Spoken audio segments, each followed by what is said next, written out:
Assalamualaikum semua, bersama kita hari ini di dalam Daily Teen Hub. Saya Azril Jamil. Anda sekarang bersama dengan segmen Tazkirah Ringkas, Santai Tapi Berantai.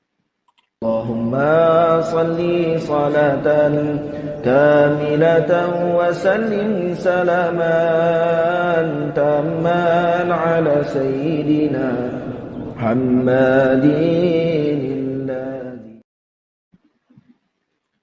Alhamdulillah, sekali lagi kita bersama dalam Tazkirah Ramadan, Tazkirah Ringkas kita. Tapi kali ini jam 3 petang, selalunya jam pagi sudah 10 pagi. Kita bersama-sama saya pada petang ini, jam 3 petang.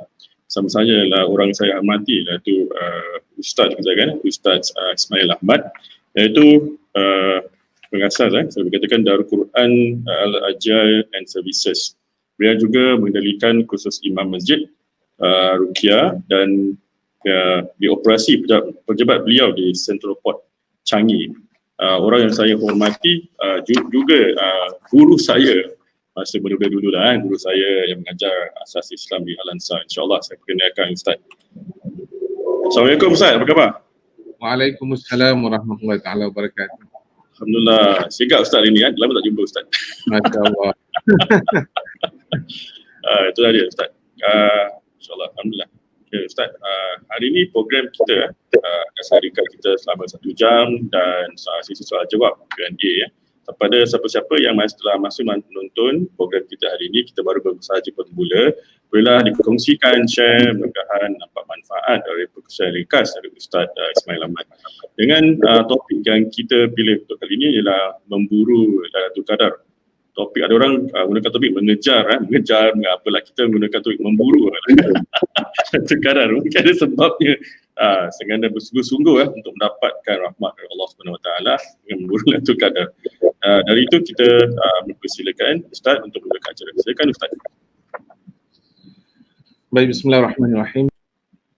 Alhamdulillah, nahmaduhu wa nastaghfiruhu wa nasta'inuhu wa nastahdihi wa na'udzu billahi min shururi anfusina wa min sayyiati a'malina. May yahdihillahu fala mudilla lahu wa may yudlil fala hadiya lahu. Asyhadu an la ilaha illallah wahdahu la syarika lahu wa asyhadu anna Muhammadan 'abduhu wa rasuluh.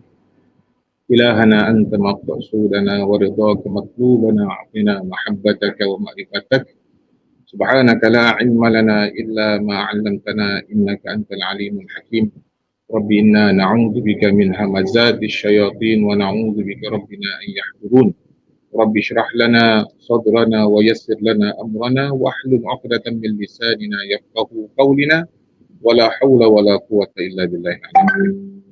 Assalamualaikum warahmatullahi taala wabarakatuh. Apa khabar semuanya? Sihat para penonton yang dirahmati Allah Subhanahu wa taala. Para penonton dari Singapura, mungkin dari Malaysia, dari Brunei, dari mana-mana saja yang sedang menonton kami di sini. Saya doakan mudah-mudahan Allah Subhanahu wa taala masih memberikan kekuatan kepada kita di mana kita berada di ambang penghujung dalam bulan Ramadan, di mana kita dianjurkan untuk mempertingkatkan lagi mutu ibadah kita kepada Allah Subhanahu wa taala. Lebih-lebih lagi di ambang 10 terakhir bulan Ramadan ini, kita senantiasa diperingatkan untuk menggarap atau memburu yang diistilahkan topik kita pada petang ini tadi, iaitu memburu Lailatul Qadar. Baik tuan-tuan, puan-puan dirahmati Allah Subhanahu wa taala, bila kita cakap tentang Lailatul Qadar, sukalah saya nak memberikan kefahaman kepada anda semuanya, iaitu berkenaan dengan pengertian Lailatul Qadar itu sendiri. Sebelum kita menceritakan tentang apa yang berkaitan dengan amal ibadah yang perlu kita hidupkan di sepanjang 10 terakhir dalam bulan Ramadan. Tuan-tuan yang dirahmati Allah Subhanahu wa taala, bila kita hayati ayat Allah Subhanahu wa taala dalam surah Al-Qadar, A'udzu billahi minasyaitonir rajim. Bismillahirrahmanirrahim. Inna anzalnahu fi lailatul qadr. Wa ma adraka ma lailatul qadr. Lailatul qadri khairum min alfi syahr. تنزل الملائكة والروح فيها بإذن ربهم من كل أمر سلام هي حتى مطلع الفجر. صدق الله العظيم. Baik, kita fahamkan pengertian dan maksud apa pengertian daripada surah Al-Qadar ini. Bismillahirrahmanirrahim, dengan nama Allah yang Maha Pengasih lagi Maha Penyayang. Inna anzalnahu fi lailatul qadar. Sesungguhnya kami telah menurunkannya. Menurunkannya dimaksudkan di sini telah menurunkan Al-Quran di malam Qadar. Wa ma adraka ma lailatul qadar. Tahukah anda, tahukah kau apa itu malam Qadar? Lailatul Qadri khairum min alfi syahr. Malam Qadar itu sebenarnya adalah lebih baik daripada 1000 bulan. Tanazzalul malaikatu warruh, di mana akan turunnya para malaikat dan ruh yang diketuai ruh. Ruh masuk di sini tidak lain tidak bukan ialah malaikat Jibril alaihissalam. Fiha biizni rabbihim, dengan izin Tuhannya, min kulli amr, untuk melakukan beberapa urusan. Salamun hiya hatta matla'il fajr. Salam sejahtera sampaikah terbitnya waktu fajar. Jadi tuan-tuan puan-puan yang dirahmati Allah Subhanahu wa taala, kita nak fahamkan juga apa sebenarnya makna Lailatul Qadar. Lailah kita faham malam, ya. Sedangkan Al-Qadar ini mempunyai pengertian yang berbeza-beza mengikut pandangan para alim ulama. Jadi kita ambil satu kesimpulan secara santai. Jadi ada 4 pengertian yang diartikan makna qadar.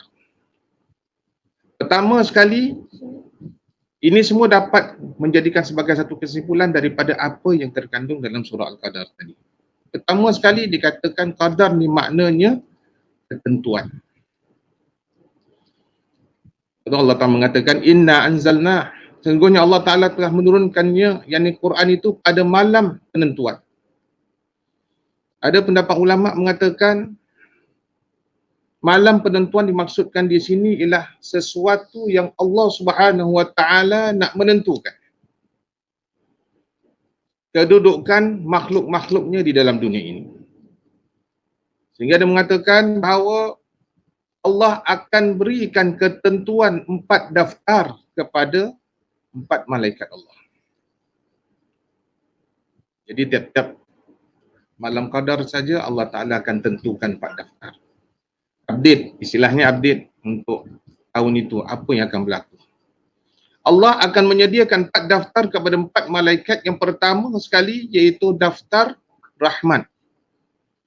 Allah Subhanahu wa taala akan anugerahkan kepada malaikat Jibril alaihissalam untuk beritahu kepadanya, inilah senarai hamba-hambanya yang akan mendapat rahmat Allah. Ini senarai-senarai mungkin di antara hambanya yang tidak mendapatkan rahmat daripada Allah Subhanahu wa taala.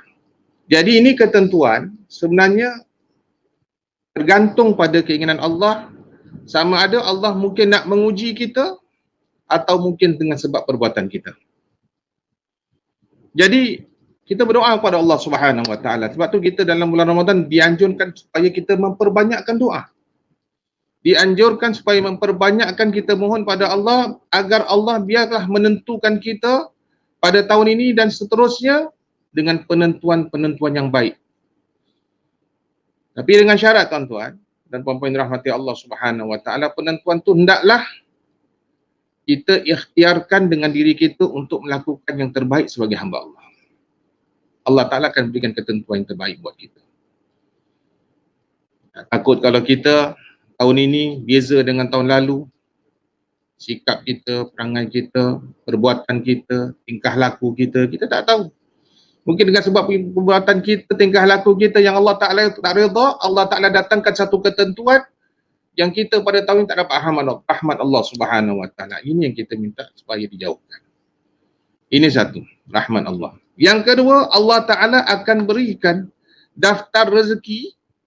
Allah tentukan rezeki hamba-hambanya, Allah tentukan rezeki makhluk-makhluknya kepada malaikat Mikail. Kita tahu malaikat Mikail yang malaikat rezeki. Jadi Allah tugaskan, Allah berikan daftar tersebut untuk kepada malaikat Mikail supaya apa? Supaya dia akan menjalankan tugas siapakah di kalangan hamba-hambanya, insya-Allah mudah-mudahan tahun ini dapat rezeki. Rezekinya murah, diperlipat gandakan. Tapi tentu juga ada di kalangan hamba-hambanya akan dikurangkan rezeki. Akan dipersusahkan rezekinya. Ini mungkin ujian atau saya katakan tadi ini mungkin balasan daripada Allah Subhanahu Wa Taala. Jadi kita kena doa juga, minta pada Allah Subhanahu Wa Taala apa? Supaya Allah murahkan rezeki kita. Amin ya rabbal alamin. Mudah-mudahan. Yang ketiga, Allah akan berikan daftar kepada malaikat Israfil. Sebab malaikat Israfil dia ada bala tenteranya di kalangan para malaikat.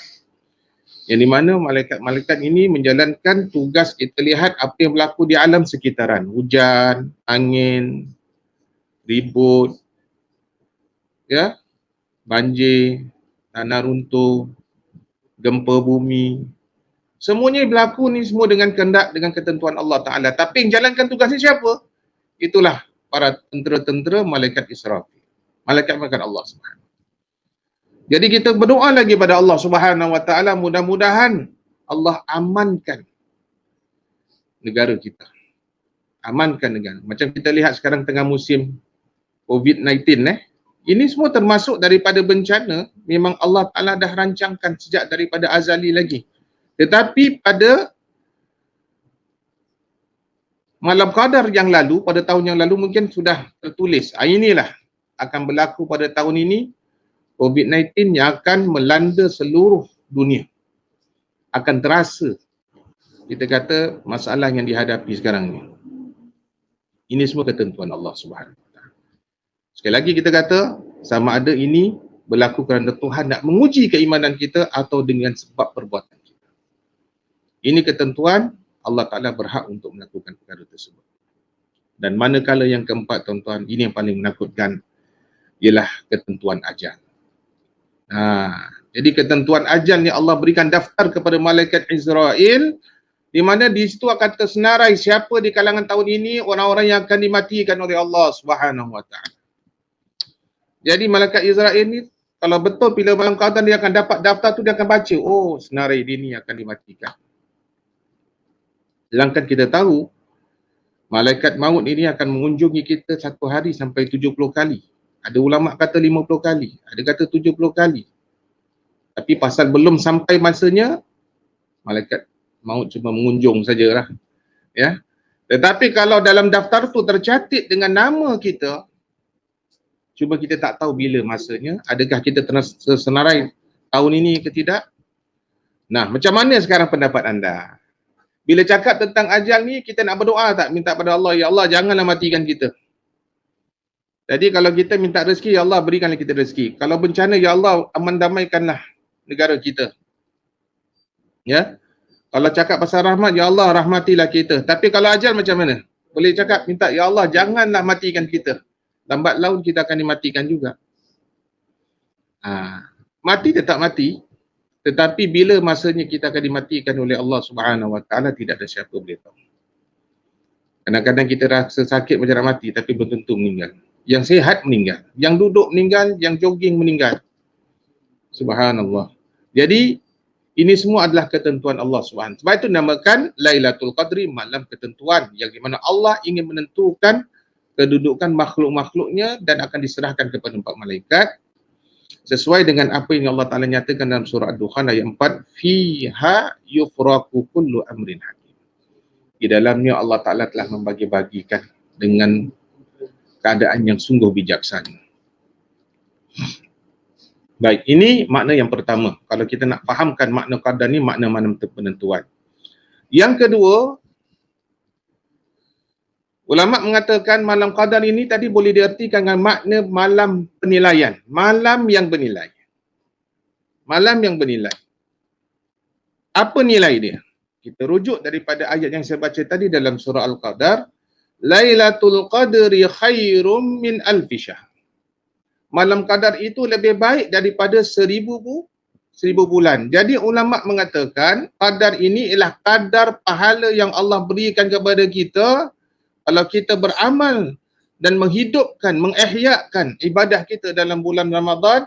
Apabila terkena pula malam qadar, subhanallah, dia punya nilai pahala dia tu luar biasa tuan-tuan. 1000 bulan. Walaupun anda mengerjakan hanya 2 rakaat saja, beribadah solat dengan 2 rakaat saja pada malam tersebut, anda akan dapat pahala seperti anda beribadah selama 1000 bulan. Kalau kita nak kira 1000 bulan ni berapa tahun tuan-tuan? Berapa tahun? Boleh tak kirakan saya? Saya kira mungkin dalam 83-84 tahun. Betul tak? Mudah-mudahan betul lah. Padahal umur kita mungkin belum ada yang sampai 80 tahun, tapi ibadah kita boleh cecah 83 tahun. Subhanallah. Ini belum kira yang tahun lepas kita dapat ke tidak, masih belum tahu. Kita mengharapkan untuk tahun ini. Tahun yang penuh dengan cabaran ini. Tahun yang di mana kita sekarang ini tidak mampu untuk beribadah di masjid. Kalau di Singapura ni tak mampu nak ibadah di bawah blok, untuk salat bersama-sama. Yang mana ada rezeki tak mampu untuk, tak boleh pergi ke umrah untuk menghidupkan ibadah, untuk mengerjakan ibadah umrah di tanah suci. Sekarang kita bagaimana dalam suasana macam gini kita berada di rumah? Bolehkah kita mempertingkatkan amal ibadah kita, menghidupkan ibadah kita di sepanjang hari, sepanjang malam di rumah kita ini dengan ibadah kepada Allah Subhanahu Wa Taala? Nilainya tetap ada. Dia tak kira musim corona ke bukan musim corona pun, nilainya insya-Allah tetap akan ada juga. Baik, ini makna yang kedua. Dan yang ketiga, tuan-tuan puan-puan dirahmati Allah Subhanahu Wa Taala, ada ulama kata Lailatul Qadr ini, malam qadar ini maknanya ialah malam kesempitan.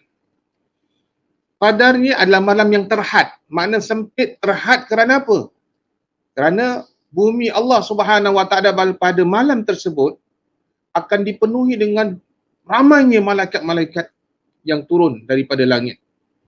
Yang malaikat itu semua akan turun ke dunia yang diketuai oleh Ar-Ruh, iaitu malaikat Jibril alaihissalam. Yang Allah Ta'ala sebut, ya, tanazzalul malaikatu war-ruh. Turunnya para malaikat-malaikat dan roh. Jadi jangan anda pula mengatakan, oh roh-roh pun turun, roh orang mati ke?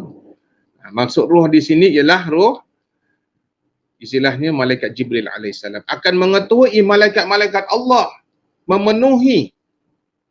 Sebab tu anda kalau lihat, kenapa ulama kata kalau anda tanda malam qadar ini, kalau kita lihat mataharinya berbeza dengan hari-hari lain pada waktu siang. Kerana apa?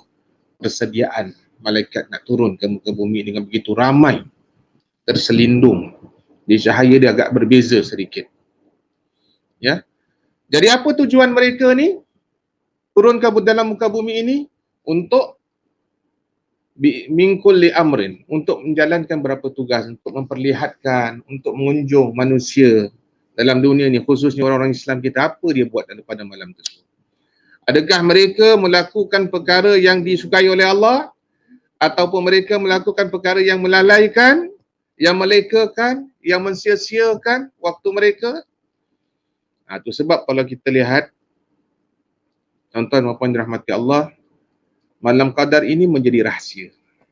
Walaupun ada setengah banyak hadis-hadis Nabi kalau kita lihat, ya, mengatakan bersedialah, rebutlah untuk hari ke-27, malam yang ke-27, kerana di situ memang sering berlakunya malam qadar.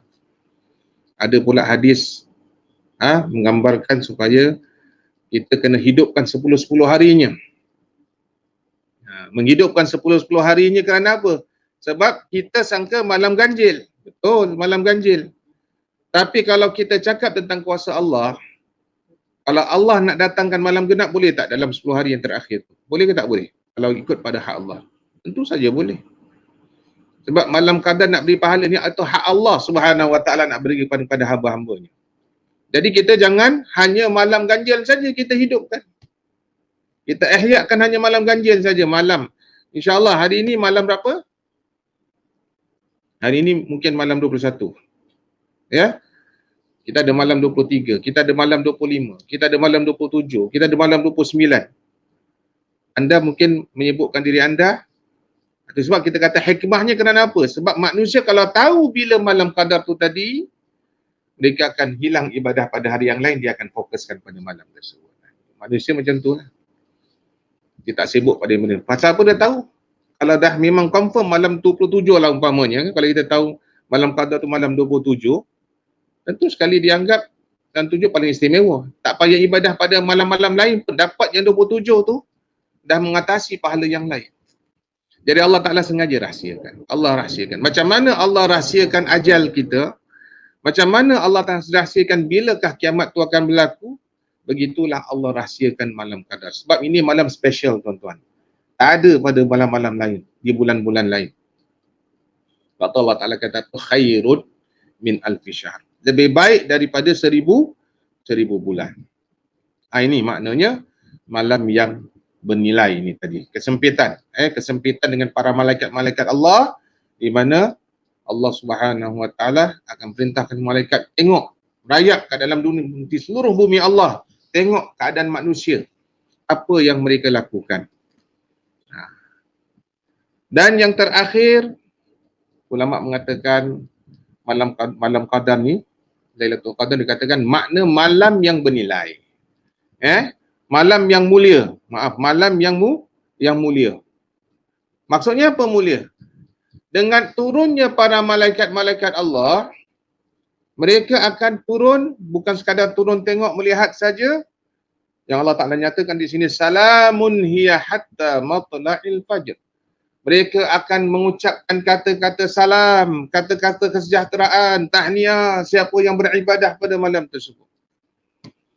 Allah akan jadikan malaikat ini untuk menjadikan amin-aminnya pada doa-doanya orang-orang yang mengihyakan pada bulan Ramadan di malam-malam bulan Ramadan ini dengan ibadah, dengan doa kita, mereka akan mengaminkan. Mereka akan ucapkan salam. Kita akan dapat doa daripada malaikat-malaikat Allah. Berterusan sepanjang malam itu kalau dia beribadah, subhanallah. Bagaikan orang sembahyang 2 rakaat saja boleh dapat pahala tu. Bayangkan kalau kita mengulangi ibadah kita yang lain. Untuk bagi wanita yang uzur dia tak boleh sembahyang, tapi setidak-tidak dia boleh ihyakan juga dengan banyakkan zikir. Banyakkan zikir kepada Allah. Banyakkan muhasabah diri kepada Allah. Dia bangun juga pada waktu malam.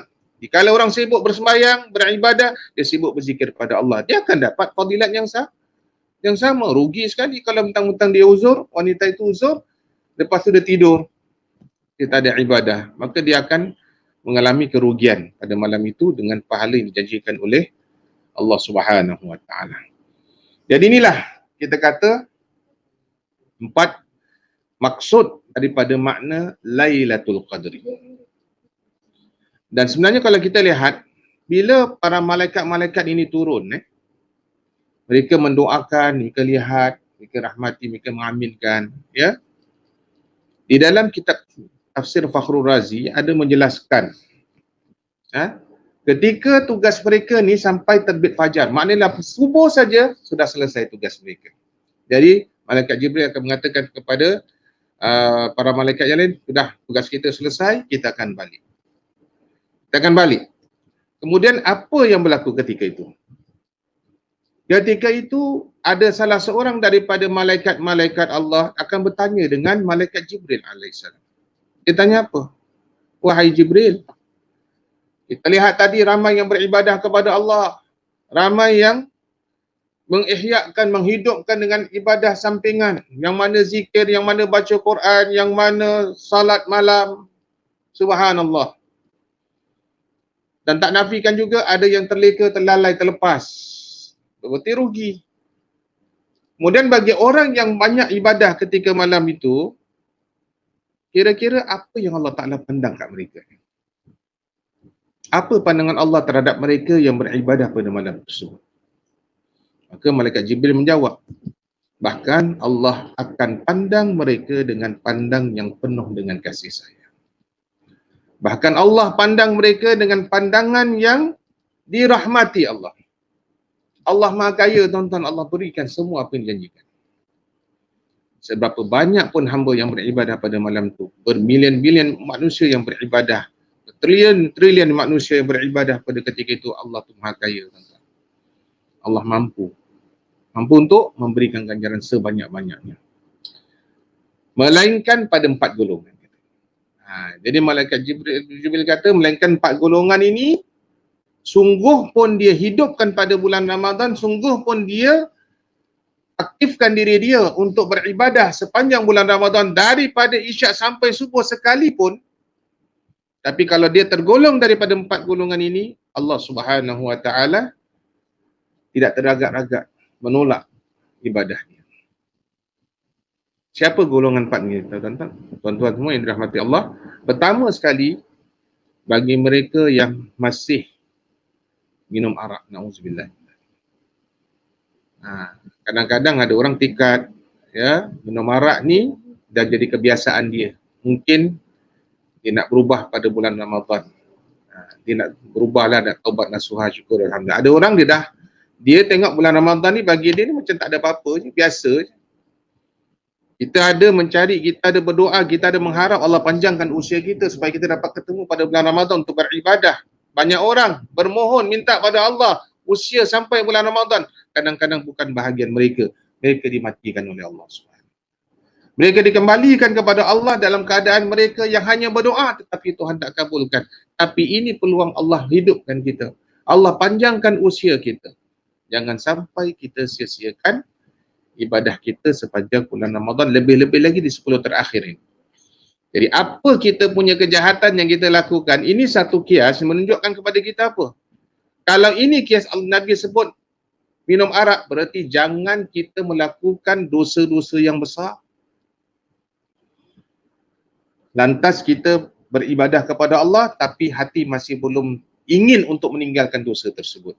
Maka Allah Ta'ala tidak terima amal ibadahnya. Itu pertama.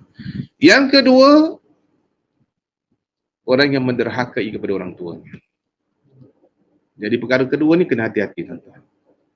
Jadi sebab tu ada tengah pendapat ulama kata apa, sebab tu kalau kita tengah 10 terakhir Ramadan ni, kita jumpa mak bapak kita yang masih hidup, minta maaf, minta ampun kalau kita mungkin ada dosa.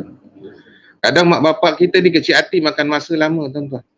Ya, makan masa lama, merajuk tapi tak tunjukkan. Muka tetap senyum, ketawa.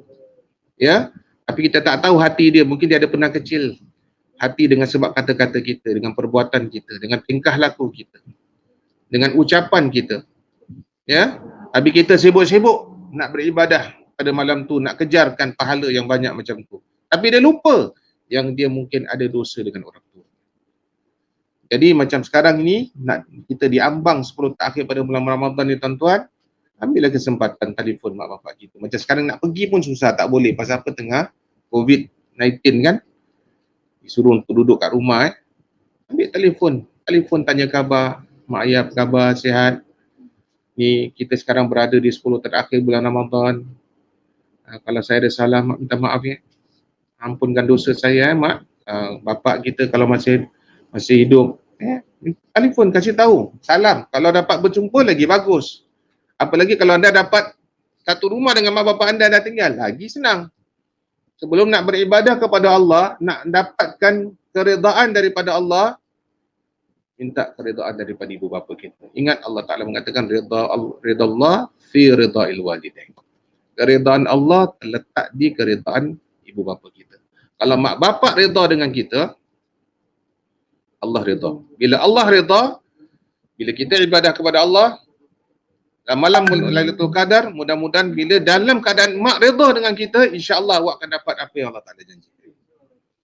Tapi kalau kita sekiranya kita tak mempedulikan, tak ambil kisah, mungkin kita ada salah tak salah, apa? Anda salah, anda tak rasa salah pun dengan orang tua anda, walaupun anda kasih macam-macam dengan orang tua anda, tapi mesti nak kena minta maaf. Mesti nak kena minta ampun. Tak dapat jumpa, telefon, ya. Pasal kita nak ibadah kepada Allah. Kita tak mau rosakkan ibadah kita ni dengan sebab ada sesuatu perkara menjadi penghalang. Tuan-tuan yang dirahmati Allah. Itu dua.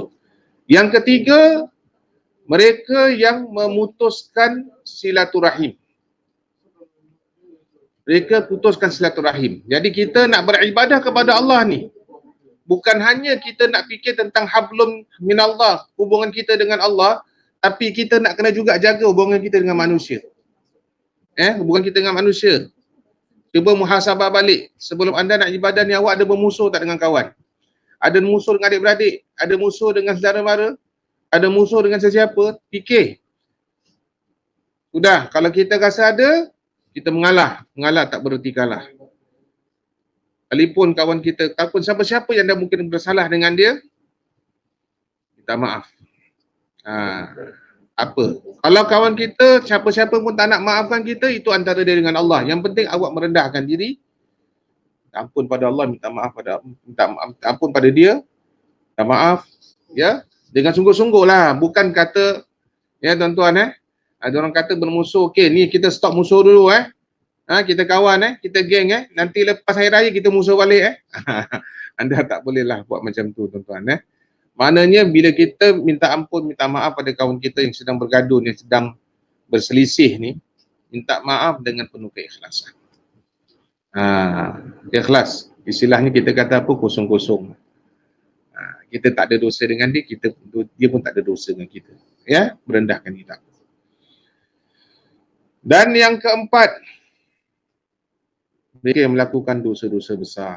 Ada pendapat ulama kata mereka yang tidak menegur siapa selama 3 hari, 3 malam. Baru bermusuh lah ni.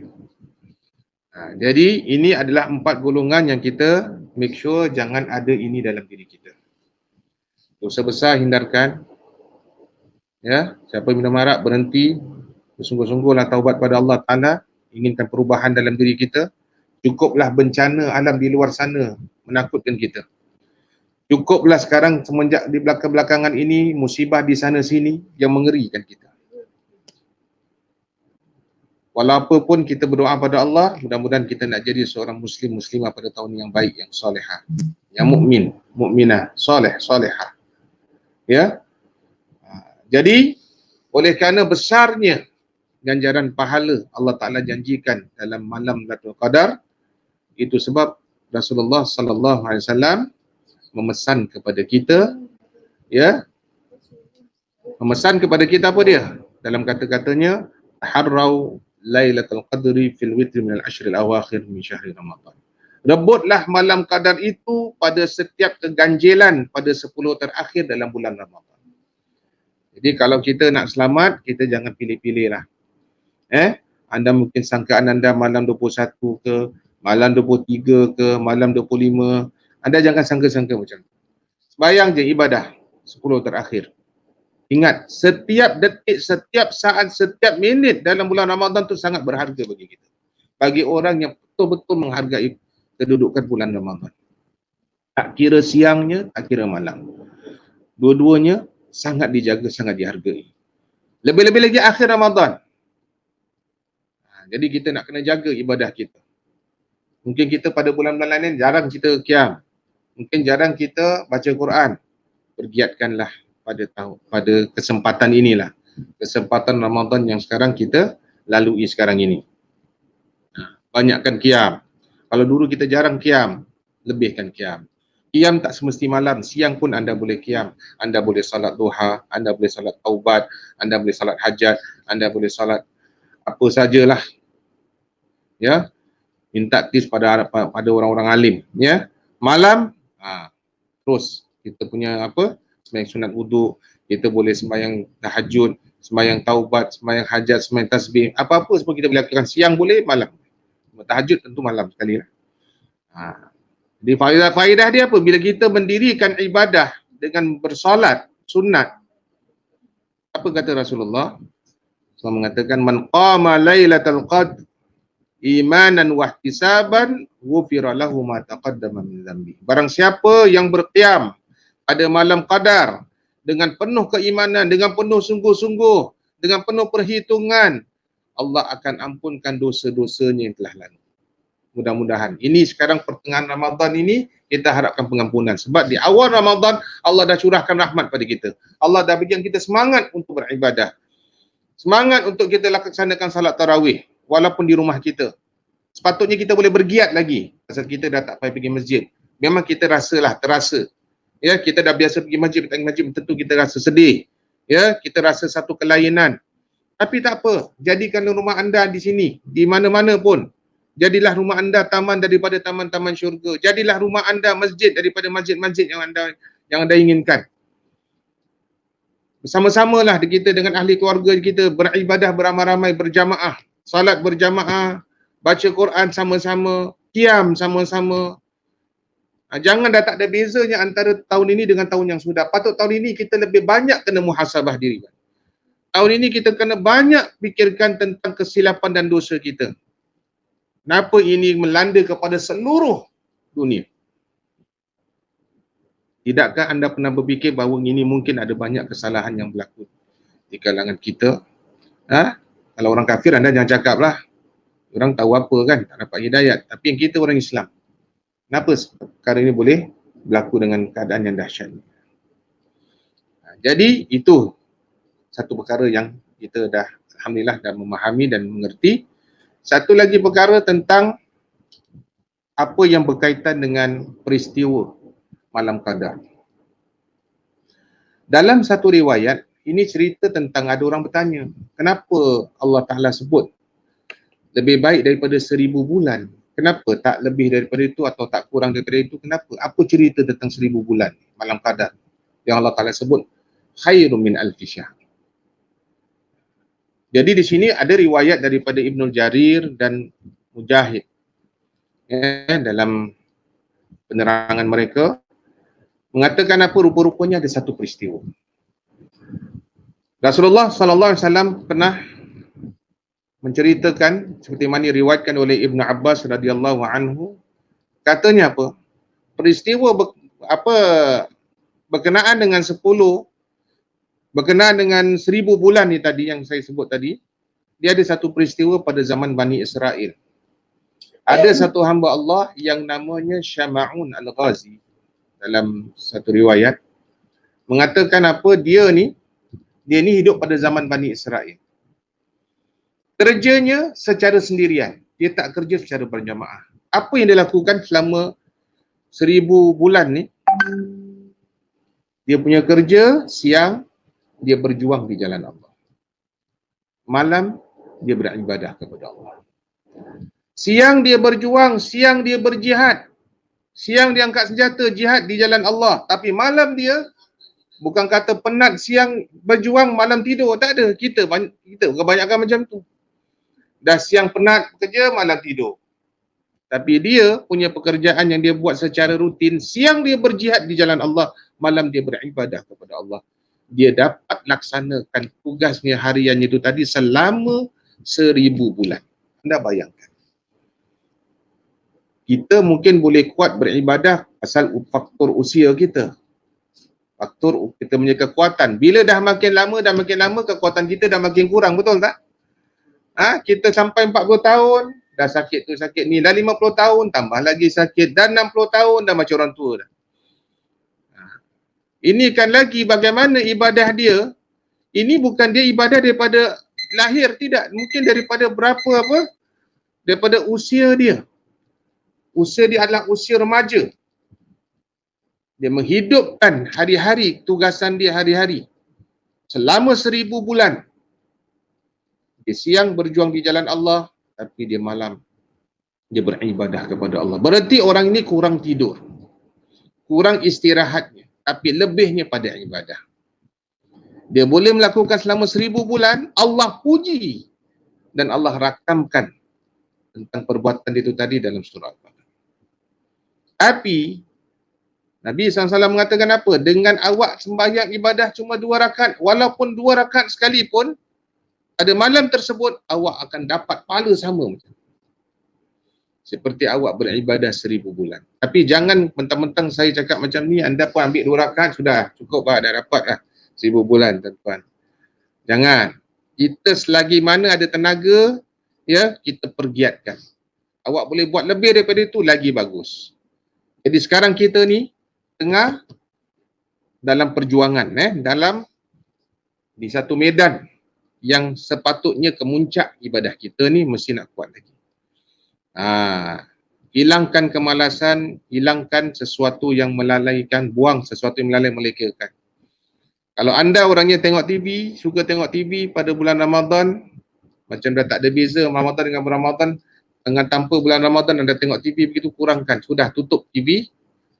Kalau nak tengok yang penting-penting ada, yang nak tengok dakwah saja tak apa, ya, berita tak apa, tetapi masa kita banyakkanlah habis untuk beribadah kepada Allah Subhanahu wa ta'ala. Jadilah diri kita lebih daripada Syama'un Al-Ghazi. Ya, itu zaman Bani Israel, pahalanya macam itulah. Dia buat 1000 bulan dah pahala dia. Macam kita ni, alhamdulillah, kita sebagai umat Nabi Muhammad SAW ni, kita buat satu kebaikan aja dapat 10 kebajikan. Bila kita ibadah dalam bulan Rajab saja, para ulama mengatakan apa? Kita punya ganjaran pahala pun beza dengan bulan-bulan yang lain. Apabila kita beribadah dalam bulan Syaban, ditambah lagi ganjaran pahala kita. Apalagi dalam bulan Ramadan, sampai Nabi mengadakan dalam hadis kursi, fa innahu li wa ana ajzi bihi. Allah Taala firman, ini khas untuk aku yang akan berikan balasan. Kalau Allah dah kata berikan balasan dengan sebanyak-banyaknya, jangan kita gambarkan macam mana banyaknya balasan Allah Subhanahu wa ta'ala. Ya. Jadi kesimpulan daripada apa yang kita bincangkan tadi, berkenaan dengan malam qadar tadi, yang kita nak jadikan sebagai satu kesimpulan dan daripada penjelasan Lailatul Qadar ni, ada beberapa poin yang saya nak kemukakan kepada anda. Pertama sekali, ingat bahawa malam qadar tu adalah lebih baik daripada malam 1000 bulan. Ingat, dia malam tu lebih special. Sebab itu Allah Ta'ala sampai turunkan Quran tu pada malam qadar. Inna anzalnahu, Allah turunkan ni balik pada Al-Quran pada malam qadar. Jadi maknanya malam tu sangat special sekali. Kemudian yang kedua, malam yang penuh dengan pengampunan. Perbanyakkanlah kita minta ampun pada Allah. Kita dosa banyak 11 bulan yang lalu, tak tahu apa jenis dosa. Kita pun ada istighfar, kita pun ada ibadah. Mungkin Allah Ta'ala mengampunkan dosa kita, mungkin belum lagi. Mungkin Allah tahan pengampunan buat kita, tapi ini peluang, tuan-tuan.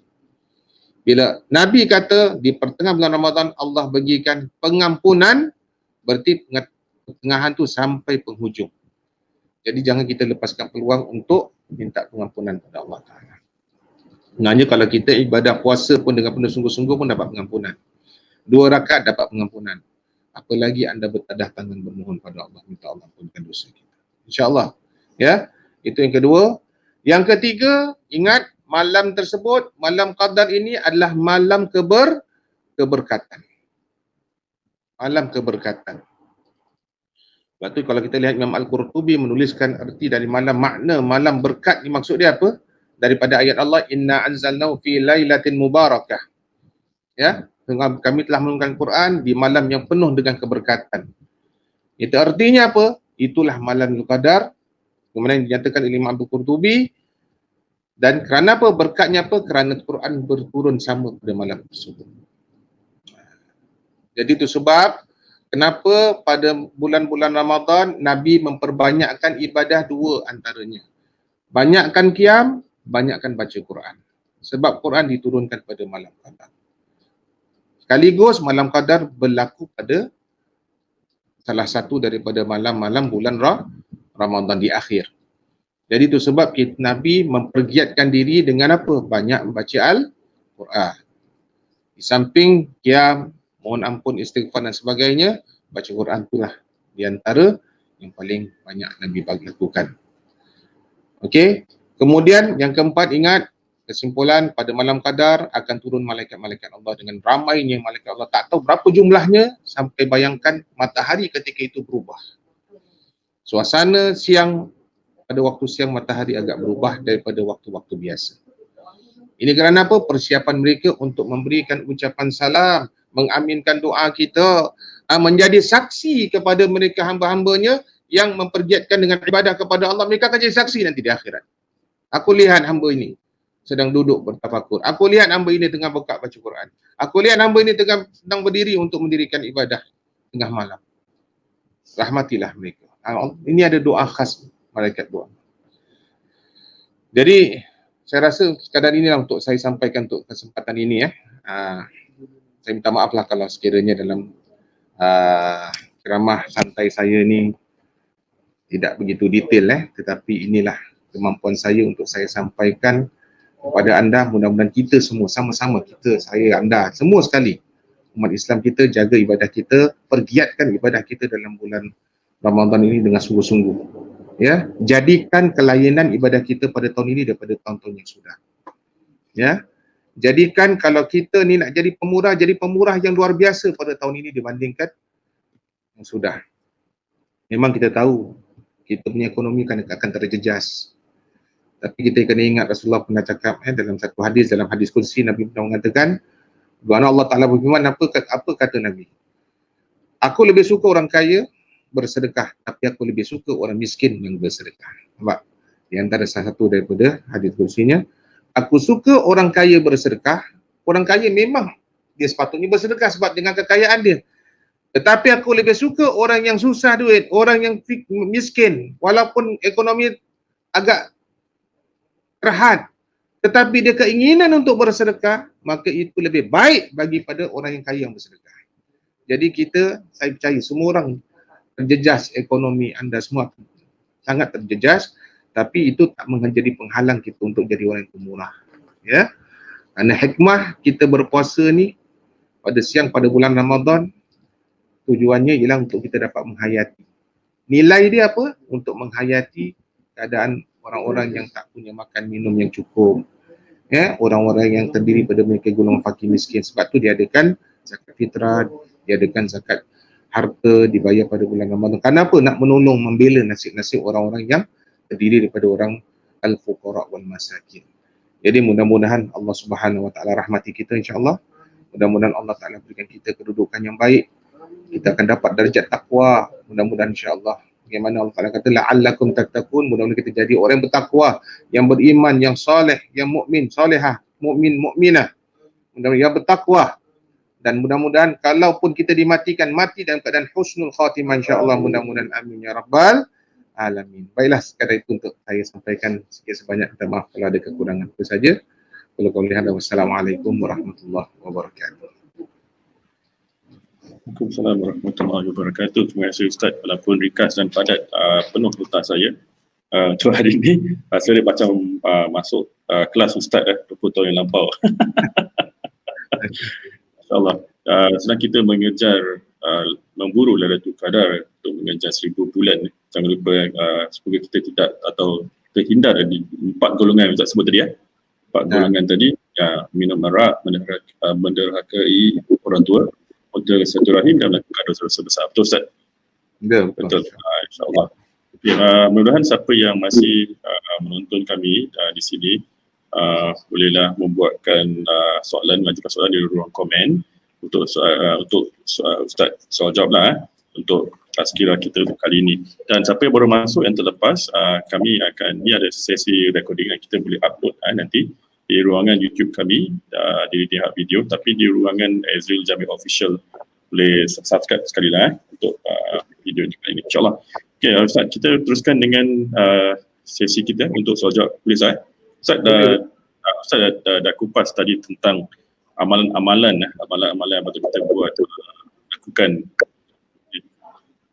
masa sesuai untuk lakukan. Jadi saya tak sentuh lah soalan tu. Kita teruskan soalan yang seterusnya Ustaz, InsyaAllah. Ustaz, nanti dia punya tu kat ruang komen saya baca. Pada sesiapa boleh ajukan soalan, insyaAllah kita bertanya Ustaz Ismail Ahmad. Okay, Ustaz, soalannya yang kita akan ajukan di sini ialah, adakah solat sunat selepas isyak diberikan pahala sama seperti malam Lailatul Qadar? Mungkin ada orang di antara kita yang pernah mendengar ucapan-ucapan tazkirah mengatakan solat sunat ni sama dijatuhkan, padahal Lailatul Qadar itu Ramadan sahaja. Bagi Ustaz membuat huraian ke. Silakan Ustaz. Baik, terima kasih banyak. Baik, bila kita di 10 terakhir ni kita tak mengambil kisah tentang malam ganjil ke malam genap, kita sentiasa hidupkan pada malam tersebut dengan ibadah rutinan kita, dengan tarawih kita, solat isyak bersama kita, dengan qiyam kita. Okey, itu kita dah bagus lah, kita boleh maintain kita punya ibadah harian kita di, apa lagi di 10 terakhir. Tapi kalau sekira macam saya katakan tadi, sebab tu kita tak boleh nak kata kita nak tentukan malam qadar tu bila, malam 21 ke, 23 ke, 25. Awak mungkin spot untuk waktu-waktu tertentu, jangan. Sebab kalau anda lakukan semua sepanjang bulan 10 terakhir pada bulan Ramadan tu, macam mana insya-Allah kena punya. Ya tidak? Ya. Tentang ibadah, setiap malam awak lakukan ibadah, memang pahalanya sudah berbeza, Allah sudah khususkan pahala itu. Tetapi kalau terkena pada malam anda, malam tarawih, malam isyak anda salat, kena pada malam tu, malam betul-betul Tuhan nak datangkan malam Lailatul Qadar, berarti anda punya pahala dah bukan seperti apa yang anda dapat pada sepanjang malam bulan Ramadan, mana akan dapat lebih daripada itu. Dapat pahala seperti 83 tahun yang saya katakan tadilah. Mana isyak awak lain, awak punya tarawih lain. Itu kalau awak sembahyang 8, belum lagi sembahyang 20 rakaat, belum lagi dengan witir 3 rakaat, belum lagi dengan anda punya qiyam, belum lagi anda punya qiyam kita ni ada boleh diperbagaikan tuan-tuan. Macam saya katakan tadi, yang bagusnya macam Ustaz Ismail Kamus almarhum, Ustaz Ismail Kamus pun ada juga menjelaskan macam mana cara sembahyang sunat wudu, sembahyang sunat taubat, sembahyang sunat tahajud kalau boleh sampai 6 rakaat, sampai 8 rakaat, ikut pada kemampuan kita. Ya, kemudian sembahyang hajat, jangan lupa kalau dapat sembahyang tasbih, kita buat sembahyang tasbih. Kita penat sikitlah tuan-tuan, tak mengapa, tetapi kepuasan daripada ganjaran yang kita dapat daripada Allah Ta'ala tu, biarlah ianya bersemadikan kita nanti di hari akhirat. Biar kita akan rasa takjub dengan ganjaran pahala. Tapi apa pun buat bukan kerana nak pahala, takut tak jadi ikhlas pula, tapi buat kerana nak mencari keridaan Allah Subhanahu. Itu paling penting. Kita buat ibadah sebanyak-banyak ibadah ni tujuan apa? Nak Allah ampunkan dosa kita. Kalau Tuhan dah boleh ampunkan dosa kita, dia dah selamat.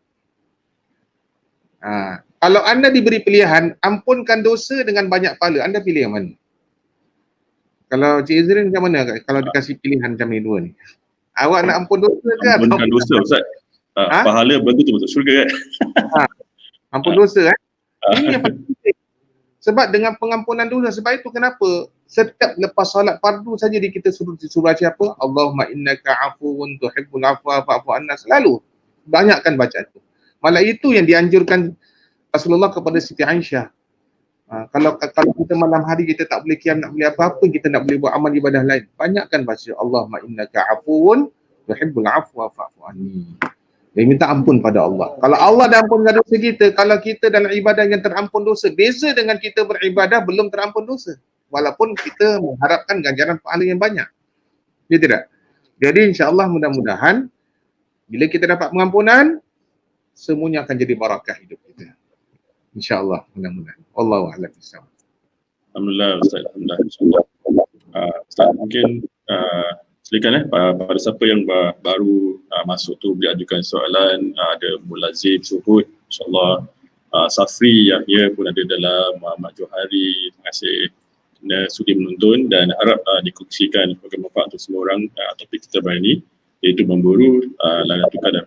Ustaz, ini satu soalan lagi. Saya rasa setiap tahun orang akan tanya soalan macam ini, tapi mungkin Ustaz ada boleh buat kupasan secara berlainan sikit ke apa kan? Atau mereka mengatakan selalu orang kan tadi Ustaz sentuh tentang melihat tanda-tanda Lailatul Qadar, macam orang nak tengok apa tu keputusan, ada apa tu jawapan bocor gitu lah. Betul, ada kita pernah mendengar macam kalau Lailatul Qadar mungkin air laut mendidih tawar, cuaca redup. Sekarang tengok cuaca macam ada chance Ustaz hari ni. Dan pokok dikatakan tunduk dan sebagainya. Mungkin ada uraian ke, ada hadis ke mana yang mereka mengatakan sedemikian Ustaz. Silakan. Baik, kalau kita cakap tentang beberapa tanda-tanda yang berkaitan dengan Lailatul Qadar ni, memang banyak orang-orang alim kita menyatakan dengan keadaan-keadaan yang berbeza-beza Tetapi yang paling masyhur sekali itulah bila kita lihat ada keadaan ada waktu matahari tu. Selalu kita mengalami matahari waktu sini dengan terik. Tapi tiba-tiba, ini tanda-tanda bukan semestinya orang semua akan dapat, tidak mungkin orang tertentu. Apalagi kalau dia punya connection dengan Allah-Nya kuat. Sebab itu wali-wali Allah subhanallah, mereka dapat dengan senang tanda-tanda malam qadar tu. Dengan senang. Tapi kita kadang-kadang walaupun tak jadi wali Allah, jadi kuali pun tapi tetap insya-Allah ya dapat je kalau tak tunjukkan apa tanda-tanda pada kita ini hak Allah Subhanahu Wa Taala. Gitu tak? Jadi kita katakan tanda-tanda tu masing-masing punya perasaan ketika itu Allah datangkan. Cuma yang paling biasa orang-orang alim alami dia kata apa? Suasana tidaklah panas. Walaupun cerah tapi tak terik. Suasana matahari cerah tapi tak terik. Kemudian pada malam harinya pula dia kata apa? Begitu terang benderang. Walaupun gelap tapi suasana sangat terang benderang. Ibarat kata macam bulan purnama suasana. Dia tak mengelapkan suasana tu tadi tapi dia memberikan penerangan kepada hamba yang diberikan tanda-tanda. Sungguh berbeza lah. Pokoknya sungguh berbeza. Jadi ini yang kalau kita dapatlah beberapa tanda-tanda. Habis katanya lagi ada setengah ulama mengatakan kita akan nampak pokok-pokok, pohon-pohon semua akan seolah-olah merunduk. Tapi macam kita dah tinggal kat bandar, macam mana tengok pohon-pohon pokok merunduk. Kita bukan tinggal kampung, hutan. Kampung hutan boleh lah, semua nature kan. Ini semua dah pasang dah. Jadi wallahu dapat tanda macam gitu lagi, wallahu alam. Cuma itulah, jadi saya boleh katakan macam tu, dia punya beberapa tanda yang dapat yang saya dapat kongsi kepada anda semuanya lah. Tapi kalau ikut pada tanda-tanda hadis, itulah matahari, disebutkan matahari, ada disebutkan, tapi saya tak dapat dia punya hadisnya. Tapi saya pernah terbaca lah, maknanya matahari ketika itu dia bersinar tapi tak menerikkan, tak panas. Jadi kita jangan sampai nak tunggu tanda-tanda baru kita nak sibuk malam nak sedia. Ada orang ada dapat tanda-tanda tapi malam tu terjadi juga, malam qadar. Ini sebab itu rezeki masing-masing. Itu rezeki masing-masing yang Allah Taala nak berikan pada siapa yang dikehendaki, insya-Allah. InsyaAllah. Mungkin ada ada sebab kenapa kita sekarang masa COVID-19 semua di rumah, ada hikmah di sebaliknya. Kalau aku bekerja, bergadang kerja malam, kita mungkin tinggal kita fikir mungkin kita cuba fokus on hari yang malam genap kan, malam ganjil Ustaz. Tapi kalau untuk sementara kita boleh menikmati jangan hari malam bersama keluarga melakukan apa tadi Ustaz dah sebut, berqiyam, bertadarus, baca Al-Quran sama berjemaah, insya-Allah dan sebagainya. Mungkin ni satu hikmah yang kita tak sedar mungkin Ustaz betul. Kalau tak langsung, yang tak pernah berjamaah pun akan berjamaah dalam rumah tangganya. Betul tak? Kalau pun saya kata masjid pun ada di bawah blok pun macam kita punya semayang, suasana. Kadang-kadang isteri kat rumah, suami dengan anak-anak pergi tapi tak dapat kebersamaan. Walaupun sama-sama semayang. Satu semayang kat rumah, satu semayang kat bawah, kat masjid. Tetapi dengan adanya ni, yang di mana kita kena berkumpul dalam rumah ni semua ahli keluarga, tak boleh keluar ke mana-mana. Nak pergi mana pun dah tak boleh. Takut kena saman. Jadi satu peluang lah untuk kita bersama-sama dengan ahli keluarga kita. Bukan hanya pada malam yang kita boleh dirikan solat jamaah, siang pun boleh. Zuhur, asar. Provided kalau suami berkenaan tu dia tak kerja kat luar lah. Kalau dia kerja kat dalam rumah, semua boleh dilaksanakan semua secara berjamaah. Hikmah subhanallah. Walaupun kita tahu satu sudut kita sedih tak dapat sembahyang kat masjid tapi satu sudut yang lain kita lihat Allah nak bersama kita satu keluarga dalam rumah. Nak suruh beribadah sama-sama rumah dari 5 waktu solat kalau boleh. Betul Ustaz. Alhamdulillah. Mudah-mudahan kita dapat hidup. InsyaAllah. Ustaz sentuh pasal masjid tu, ada soalan tentang masjid Ustaz daripada Mursid Marzuki. Ustaz kita ambil satu umum Ustaz. Kalau pada salam Ustaz, kalau pada tahun-tahun kemarin kita sudah biasa iktikaf di masjid pada 10 malam terakhir dalam suasana circuit breaker ni, boleh ke kita niat beriktikaf di masjid tapi dalam rumah? Baik, kalau kita nak iktikaf dalam rumah tu tak adalah, tak sesuai lah sebab rumah kan tempat tinggal kita. Masjid kan dibangun atas tanah yang wakaf kan. Semua barang-barang yang diwakafkan semua ke sana. Jadi kalau kita nak sembahyang di masjid ni memang kita kena suasana di masjid lah. Tanah yang sudah diwakafkan, yang kita boleh sembahyang tahiyatul masjid di sana kerana sejadah yang sudah diwakafkan untuk jadi tempat sujud dan sebagainya. Tapi kalau di rumah kita ni tak dapat sembahyang tahiyatul masjid, tapi dapat kita jadikan suasana macam masjid, jadilah. Maknanya kita dapat hidupkan, bukan kata sembahyang tahiyatul masjid, kita boleh hidupkan sembahyang yang lain, banyak lagi sembahyang lain yang boleh kita lakukan, kan? Pasal kita mungkin dah rindu sangat kot, kita dah lama tak pergi masjid kan, nak sembahyang tahiyatul masjid kan. Kita gantikan daripada sembahyang tahiyatul masjid, kita sembahyang sunat mutlak, sunat wuduk. Yang boleh kita lakukan bila kita lepas berwuduk, kita sembahyang sunat 2 rakaat menggantikan tahiyatul masjid. Sebab rumah kita, apa pun awak nak andaikan, boleh diandaikan. Awak nak andaikan sebagai raudah min riyadil jannah, awak nak andaikan rumah awak sebagai taman dari taman-taman syurga, boleh, tak ada masalah. Tapi tak boleh nak andaikan awak punya rumah macam masjid. Nanti dari masjid, nanti sembahyang raya pun awak khutbah pula kat rumah ni. Kena khutbah kat rumah, kena apa semua kan. Jadi yang penting tu itu tak ada satu masalah yang besar. Yang penting sekali, mampukah kita memaksimumkan kita punya ibadah kita walaupun di rumah kita sendiri. Cahayakanlah rumah anda ini dengan memperbanyakkan ibadah. Itu nasihat saya je lah. Ya. Alhamdulillah. Teruskan memberi komen-komen di ruang kami sebelum insyaAllah Ustaz dapat diajukan kepada Ustaz saya bentang mata dan Ustaz boleh buat perayaan insyaAllah. Okay, Ustaz, tadi kita ada satu soalan tadi yang kita nak sambung sikit tentang kaedah ulama yang menentukan Lailatul Qadar. Okey. Mungkin Ustaz boleh kongsi sikit Ustaz. Okey. Macam saya katakan tadi, kadang-kadang Allah Ta'ala berikan kelebihan pada orang-orang alim yang tertentu asal connection dia yang kuat. Mereka ni orang-orang zaman silam, ulama-ulama zaman silam, dia punya pendekatan dengan Allah, connection dengan Allah sangat kuat. Hebat. Sebab tu sampai satu makam mereka boleh dapat kelebihan-kelebihan yang tertentu. Ya.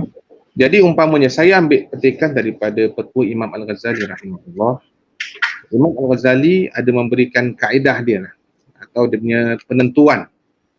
Penentuan katanya dalam kaedah dia kata apa? Jika awal Ramadan jatuhnya pada hari Ahad atau hari Rabu. Ahad atau Rabu katanya malam qadarnya ikut pada pengalaman kebiasaan yang dialami dalam hidupnya sepanjang dia hidup. Malam qadarnya akan berlaku pada 29.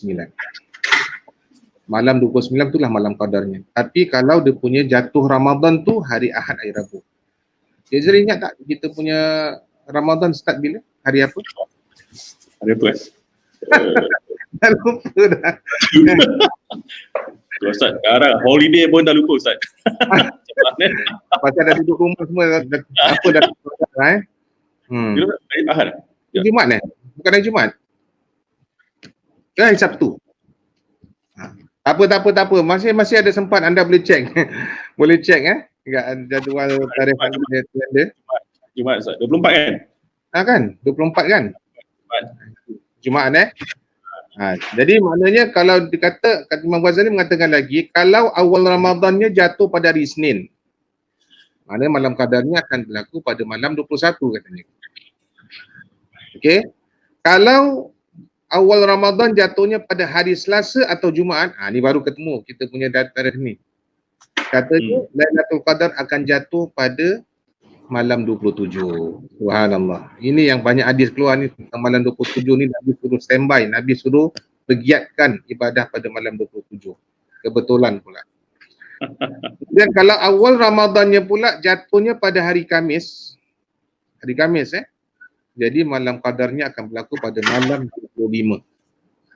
Okey. Dan jika Ramadan tu berlaku, awal Ramadan jatuh pada hari Sabtu, maka malam qadarnya akan berlaku pada malam 23. Jadi ini kita kata bukan kata mesti, bukan kata confirm, tidak, ini pengalaman orang-orang alim. Biasa pengalaman orang-orang alim ni pasal dia punya kajian, kan dia buat kajian, hidup dah lama dengan ibadah yang senantiasa.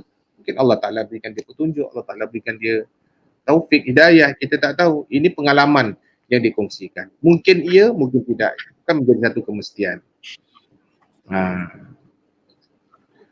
Jadi mudah-mudahan insya-Allah dengan Ini sekadar maklumat sajalah tuan-tuan Ini sekadar maklumat bukan confirm, bukan saya kata mesti akan berlakunya.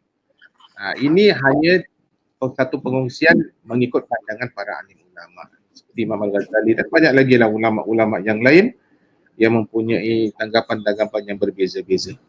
Macam saya katakan tadi, walhal kita jangan sibuk tentang malam berapakah yang kita nak betul-betul sibukkan diri kita. Yang penting 10 terakhir tu betul-betul kita maksimal.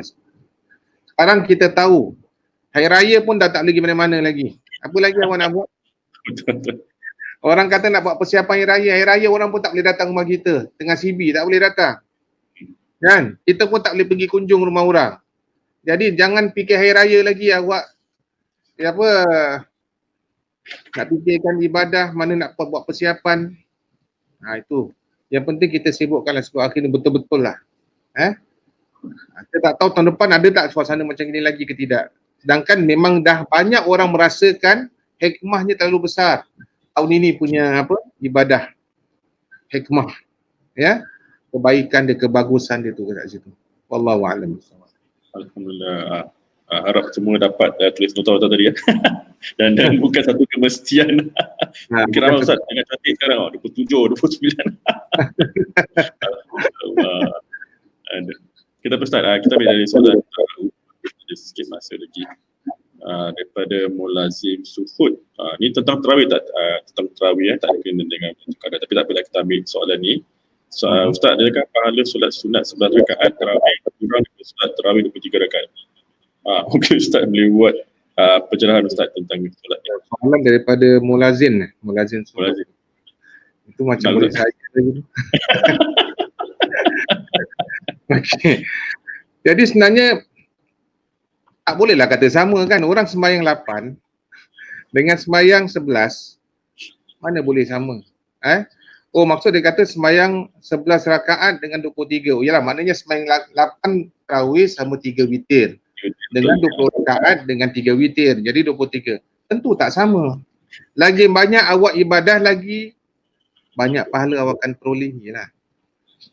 Jadi kalau kita cakap tentang pahala, mana kalau kena malam qadar memang semua akan dapat pahala yang banyak. Tapi banyak mana kita punya kesungguhan dalam ibadah kita, lagi pelbagai awak punya ibadah, lagi banyak lagi lah. Kalau sekadar 2 rakaat awak sembahyang terus awak boleh dapat pahala macam gitu, orang lain tak nak lebih, buat 2 dah cukup.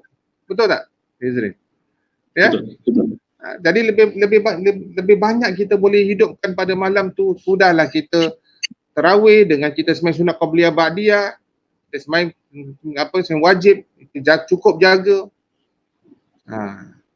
Lepas tu kita sembahyang qiyam pula, kita perbagaikan qiyam kita dengan sunat wuduk, dengan sunat taubat, dengan sunat tahajud kita, dengan sunat hajat, dengan tambah lagi dengan, tentu pahala tak akan sama kalau sekadar orang hanya dapat hidupkan 2 rakaat saja. Walaupun dapat malam qadar juga. Tapi grade pahala tak sama lah tuan-tuan. Itu yang saya boleh katakan. Wallahu a'lam bishawab. Alhamdulillah. Soalan seterusnya.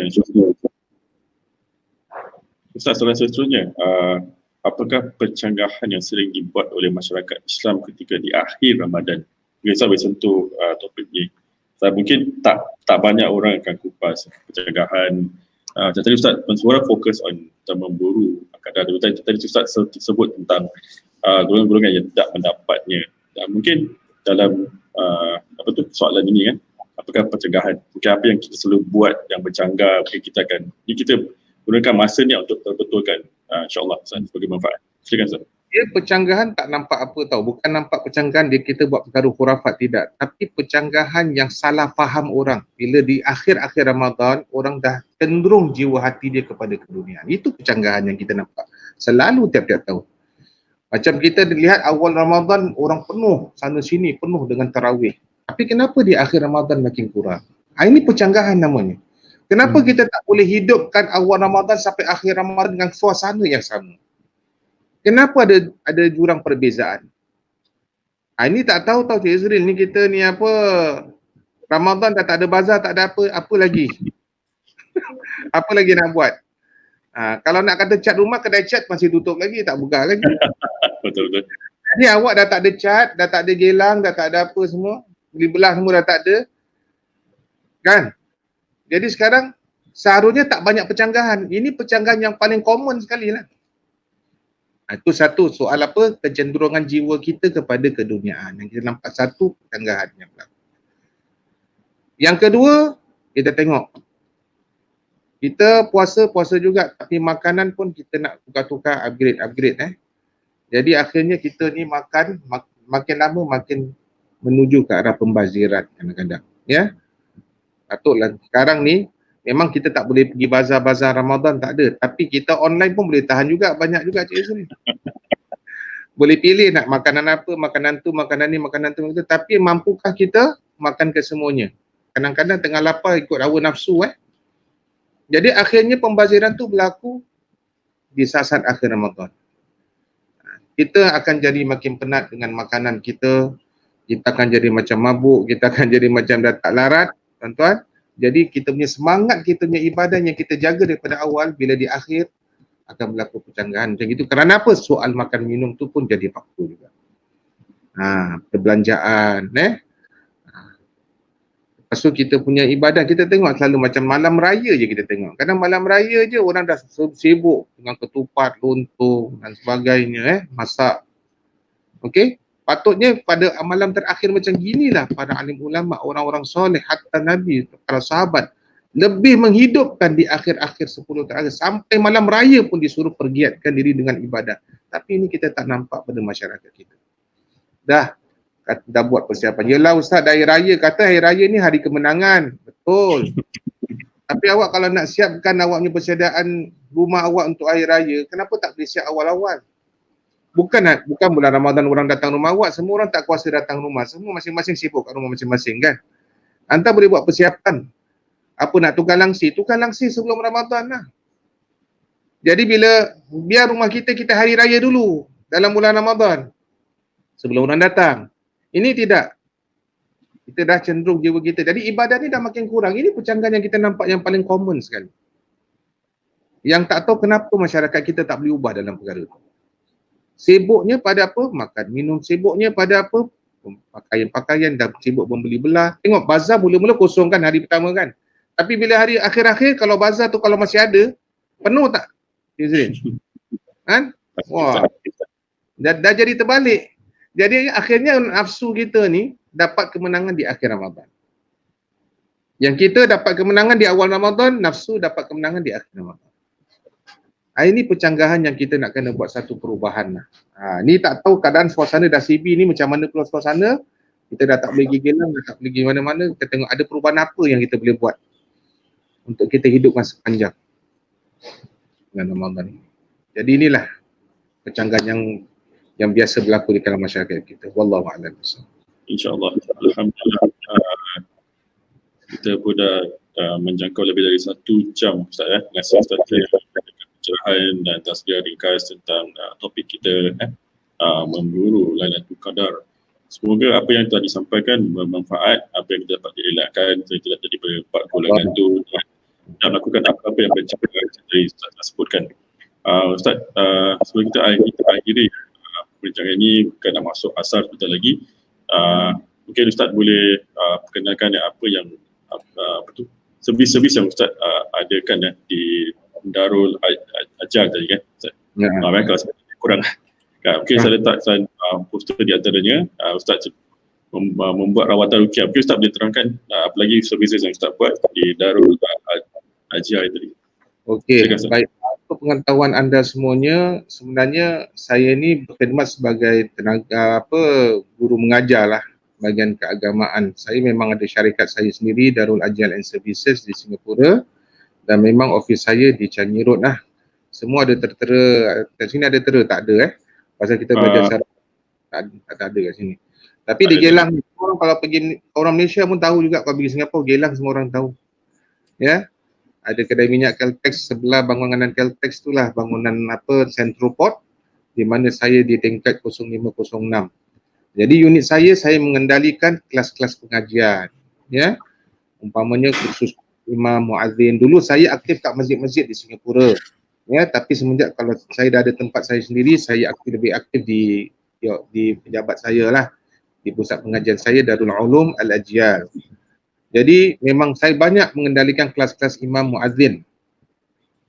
Alhamdulillah lah, di masjid-masjid yang lain pun pernah mengundang saya untuk mengadakan bengkel dan di samping mengadakan pengajian-pengajian yang berupa kursus tadi, kursus Imam Bilal muazzin, saya juga mengendalikan kelas-kelas agama yang lain lah. Kita ada kelas fardu ain, kelas tafsir, dan di samping itu juga khidmat rawatan tadi yang dipaparkan tadi kan. Khidmat rawatan itu pun dah termasuk daripada tugas penting saya juga. Jadi saya ada dua tugas, pengajian dengan rawatan. Biasanya kelas rawatan ini saya mengadakan pada setiap hari Senin secara live kalau siapa nak ikuti kelas kami, anda boleh tengok tadi paparan iklan saya jam 11 pagi sampai jam 12 kami adakan saya akan memberikan beberapa tips tentang rawatan supaya masyarakat Islam kita lebih tahu apa sebenarnya rawatan ruqyah kita ni. Jangan sampai mereka tersalah jalan, tersalah bawa, tersalah langkah buat perubatan yang tak sepatutnya lah. Ini bukan membaikkan, malah menambahkan lagi. Ya, jadi kita biarlah menuju ke arah keimanan kita kepada Al-Quran, yakin Allah Ta'ala juga boleh berikan perubatan kepada kita, bukan hanya penyakit kerohanian saja, atau penyakit fizikal juga boleh diobati kalau kita dengan syarat yakin sepenuhnya dengan kuasa Allah Subhanahu Wa Taala. Khidmat rawatan pun saya ada buat juga, insya-Allah. Cuma saya punya khidmat rawatan selalu saya adakan sebelah tengah hari lah, lepas zuhur sampai jam 5. Sebab saya punya pengajian pagi dengan malam. Jadi saya tak buat rawatan waktu malam. Melainkan betul-betul emergency orang-orang panggil kita terpaksa datang lepas kelas pukul 11, pukul 12 saya terpaksa datang. Ini tergantung pada kes keadaan. Ya. Tapi tengah musim CB ni agak susah sikit lah sebab kita tak boleh kunjung kat rumah siapa-siapa untuk adakan rawatan. Melainkan Allahu'alam, kadang-kadang kesian juga atau Jezreel. Orang telefon Ustaz tolong Ustaz nangis-nangis. Dia ada kena gangguan, anaknya kena menangis, tak boleh sakit.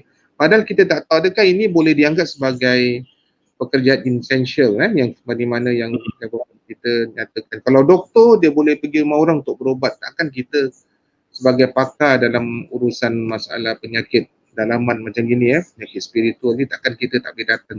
Apa nak handle? Kesian, kadang-kadang sampai pagi, daripada malam sampai ke pagi menangis gangguan. Orang family tak tahu nak buat apa. Takkan saya nak adakan rawatan secara Zoom. Betul kan? Macam mana nak adakan? Ada orang buat gitu juga, tapi saya tengok macam mana, berkesan ke tidak. Tak tahu jauh mana keberkesanan dia. Takut kita rawat orang ni, yang kena jangkit orang sebelah-sebelah dia. Macam mana kita nak buat? Ini pun satu masalah jugalah.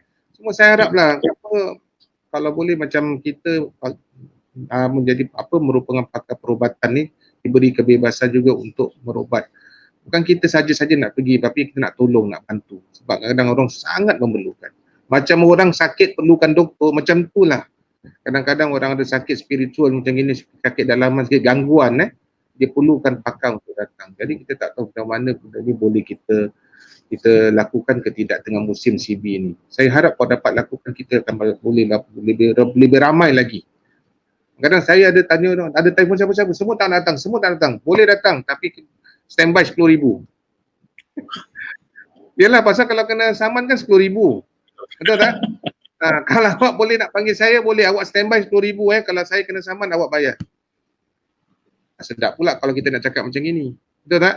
Tapi masalahnya kalau terkena, ini yang kita alami. Jadi sebab salah dibuatnya, nak tolong tak aman. Nanti kalau dah tolong 10,000 keluar. Tapi apa nak buat sekarang ni? Macam mana ni sekarang? Sebab itu saya harap mereka dapat memahami dan boleh memberikan authority kepada kita pakar-pakar perubatan untuk datang ke rumah-rumah orang-orang yang betul-betul memang ada masalah gangguan. Ini cabaran yang saya hadapi sekarang ini, masalah. Okey, di samping itu juga memang saya ada kelas-kelas terbuka. Anda boleh juga ikuti saya punya page Darul Ulum Al-Ajyal. Saya biasa akan adakan kelas-kelas pengajian saya di situ.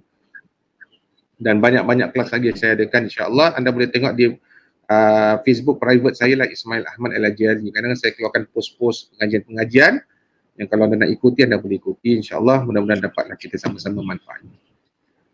Dan di samping itu juga saya melakukan kerja-kerja kebajikan juga di Indonesia, di Kemboja juga, charity work, macam charity punya servis.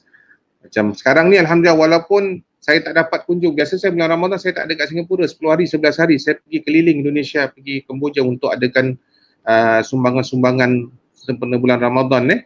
Tahun ini je, dah 10 tahun saya buat, inilah kali pertama saya tak dapat pergi. Sedih juga.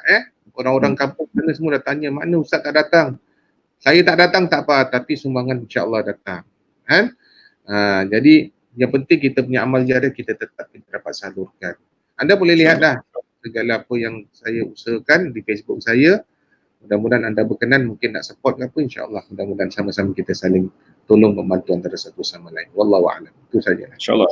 Mungkin Ustaz boleh kongsikan poster di Daily Deen Hub. InsyaAllah kita sedia membantu untuk okay. InsyaAllah untuk follower kami supaya mereka tahu apa yang Ustaz buat, apa nak menggunakan derma. Dan di situ saya dah paparkan itu WhatsApp Ustaz, siapa ada apa nak tahu Ustaz soalan-soalan ke lebih lanjut tentang topik rukyat apa yang Ustaz dah sebutkan dan servicesnya, boleh ajukan di WhatsApp lah Ustaz.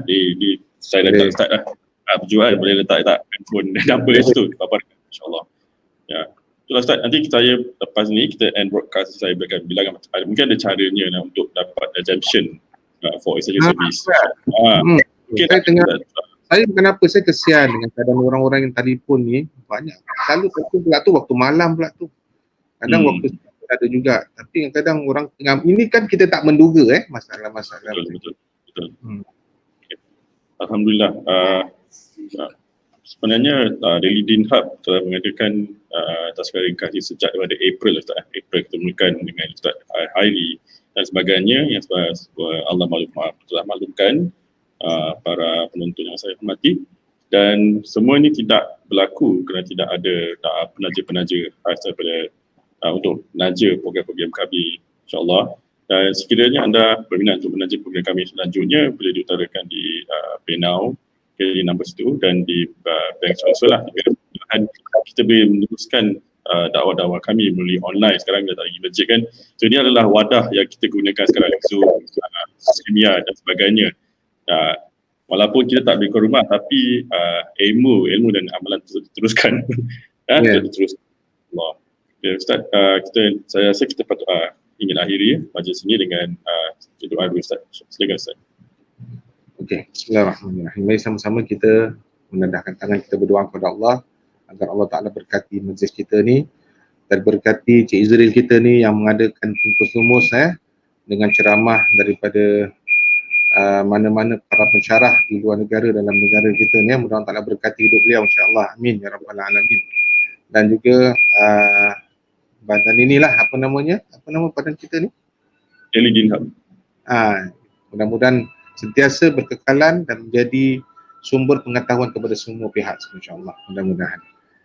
Jadi mari sama-sama kita berdoa. Bismillahirrahmanirrahim. Alhamdulillahirabbil alamin wassalatu wassalamu ala asyrafil anbiya'i wal mursalin wa ala alihi wa sahbihi ajma'in. Allahumma ja'al jam'ana hadza jam'an marhuma wa tafarruqana min ba'dihi tafarruqan ma'suma. Allahumma arhamna warham walidina warham ummata Muhammad wasturna wastur walidina wastur ummata Muhammad fid din wad dunya wal akhirah bi rahmatika ya arhamar rahimin. Allahumma fa'alna al-bala' wal waba' wal fahsya' wal mihan wa su'al fitan ma dhahara minha wa ma batan an baladina hadha khassah wa an sa'ir buldan 'ammah bi rahmatika ya arhamar rahimin. Allahumma arhamna bil Qur'an waj'alhu lana imama wa nuran wa hudan wa rahmah. Allahumma dhakkirna minhu ma nasina wa 'allimna minhu ma jahilna warzuqna tilawatahu ana al-laili wa atrafan nahar waj'alhu lana hujjatan ya rabbal alamin. Allahumma la tada' lana fi maqamina hadha dhanban illa ghafartah wa la hamman illa farajtah wa la daynan illa qadaytah wa la maridan illa shafaitah wa la maridan illa shafaitah wa la maridan illa shafaitah wa la hajatan min hawaij dunya laka fiha ridha illa qadaytah wa yassartah bi rahmatika ya arhamar rahimin. Ya Allah, Tuhan kami, ampunkanlah dosa kami ya Allah. Ampunkanlah dosa kedua orang tua kami ya Allah. Ampunkanlah dosa segala muslimin dan muslimat sama ada masih hidup maupun telah meninggalkan dunia. Sama ada muslimin di Singapura maupun di mana-mana ya Allah. Ya Allah, berikanlah kekuatan kepada kita semua ya Allah kekuatan untuk mendekatkan diri kami untuk kepada-Mu ya Allah dengan ibadah seberapa banyak ibadah kami mampu untuk kami lakukan demi untuk mengejar keridaan daripada-Mu ya Allah, demi untuk mendapat pengampunan daripada-Mu ya Allah, demi untuk mendapatkan kedudukan di sisi-Mu ya Allah. Ya Allah, ya Tuhan kami, jadikanlah kami beribadah sepanjang bulan Ramadan ini dengan ikhlas. Jadikanlah kita jadi orang yang beribadah kepada Allah Subhanahu kepada-Mu ya Allah dengan ibadah yang mengharapkan 1001 harapan yang kami harapkan ya Allah, agar semuanya baik-baik dalam keadaan yang serba keinginan. Ya Allah, ya Tuhan kami, Kau Maha Pengasih dan Maha Penyayang ya Allah. Kau terimalah ibadah kami walaupun sedikit, walaupun hanya sedebu, walaupun hanya sebutir saja ya Allah. Pandangkanlah ibadah kami ya Allah. Kami bersungguh-sungguh padamu ya Allah di dalam suasana musim keadaan yang sebegini rupa ya Allah. Kami akui mungkin ini ada kesilapan telah kami lakukan ya Allah, sehingga Kau datangkan satu musibah yang mengalami kami, mengalami saudara-saudara kami yang lain. Kau tabahkanlah hati mereka bagi mereka yang mengenakan penyakit tersebut, terganggu gugat untuk melakukan ibadah kepada-Mu ya Allah. Berikanlah kekuatan kepada kita semua ya Allah agar dapat menghadapi kesabaran dengan ujian Kau datangkan kepada kami ya Allah. Rabbana taqabbal du'ana innaka antas samiul alim wa tub 'alaina ya maulana innaka antat tawwabur rahim. واختم بالصالحات أعمالنا وآجالنا يا الله يا كريم. دعوهم فيها سبحانك اللهم وتحيتهم فيها سلام وآخر دعوانا الحمد لله رب العالمين. تقبل الله. Amin. Astagfirullah. Alhamdulillah. Kita telah akhiri sabang itu kali ini. Pantas masa berlalu. Ustaz, terima kasih dari pihak kami dari Rehab kerana sudi menjadikan kami Tazkirah Ramadan untuk kali ini. Alhamdulillah, terima kasih Ustaz atas doanya dan terima kasih juga kepada anda sudah jemput kita semua. Terima kasih banyak. Ustaz, Alhamdulillah, semoga kita dapat bekerjasama lagi Ustaz, insyaAllah atur-atur. Di akhir kalam saya ucapkan di kalam Rabbil Bidayah. Assalamualaikum warahmatullahi wabarakatuh. Kita berjumpa lagi daripada segmen yang lain, insyaAllah. InsyaAllah. Assalamualaikum.